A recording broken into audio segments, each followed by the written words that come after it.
Festel war super, die Leute fallen fort und die Stimmung im Saal war perfekt. Es war irgendwann in Kärnten am Vorabend von Ostern, genaueres ist nicht belegt. Dann springt plötzlich die Tür auf und drin steht ein Mandl, das drohend die Stimme erhebt. Wisst nicht, was für ein Tag ist, ihr traurigen Blärfeln geht's heim und versündigt sich nicht.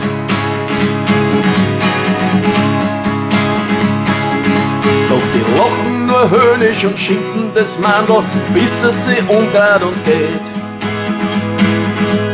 Du geschäftiges Mandl, gewollt noch ein Randl, erzähl uns doch da keine Schmäh. Trabuttisches Mandl schleicht die aus dem Landl und spült ihn nicht auf wie ein Bär.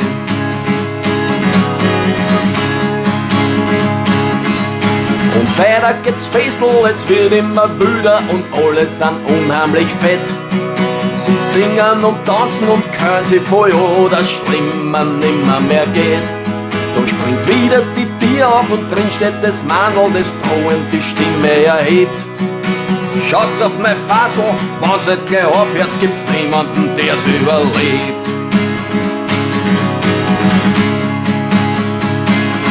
Doch die lachen nur höhnisch und schimpfen das Mandl und da ist sie am endgültig blöd.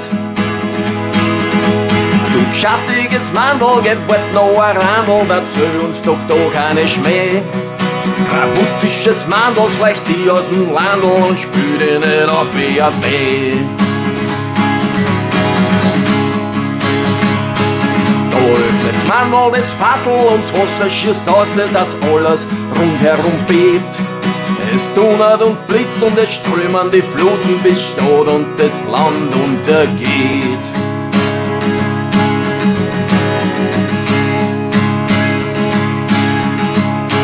Und alle das saufen und es shit wochenlang, bis ein riesiger See entsteht.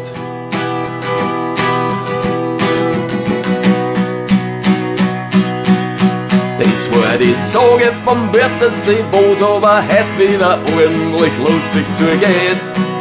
Und niemand muss Angst haben, gleich, dass er sowas noch einmal erlebt. Das Wörthersee Mandl gehört heute zum Landl als Wahrzeichen vom Wörthersee. Vom Besen zum Guten war's ein ordentlicher Wandel und das muss nicht jeder verstehen. Das Wörthersee Mandl gehört heute zum Landl als Wahrzeichen vom Wörthersee.